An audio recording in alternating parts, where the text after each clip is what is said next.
المفروض هو هيجي وصوره. انت قاطع هدول خط مالك. لا يا باشا لا تغلط اقول له غير موضوع.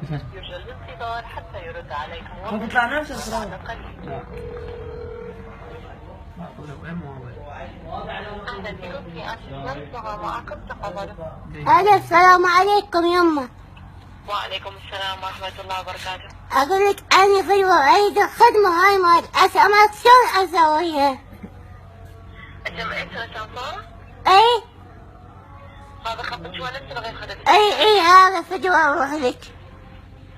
زين هسه تدز الضبط مرة ثانية مصورة. وهاي الخدمة مال يوم علي شلون؟ زين شنو إجازة حتى تدز الضبط مرة ثانية؟ أنا جهازي هذا اللمس ما بيه دقم. شنو؟ هذا اللمس ما بيه دقم. أختي عرفتي شنو جهازك وجاي تسوينه حتى تدز رسائل الضبط؟ هو نوت 3 مكتوب فيه فوق. ما يصير أختي عرفتي لي شنو نوع الجهاز ورجعي تسوينه. هو مكتوب نوت لا شنو؟ نوت 3. نوت 3 إيه نوت 3 بعد دقائق توصل الرسائل المصورة. زين هاي بس ولا زحمة وهاي شلون أسويها؟ شنو هي؟ يعني لما ألصق صورة لابني مو يمي شلون أوديه إياها؟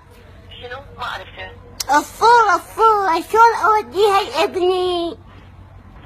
أختي على طول هسه تجي رسائل الضبط الرسائل المصورة هسه بس توصلش رأسا تشتغل أنت رسالة مصورة بس عبي رصيد تدزي رسالة مصورة. يعني يقطعها الرصيد؟ إي بس تعبي الرصيد وصلت وإذا ما عندي رصيد وإذا ما عندي ما يسووها؟ ما يصير. ما أريدها لعد ما أريدها يوم نعربها. لازم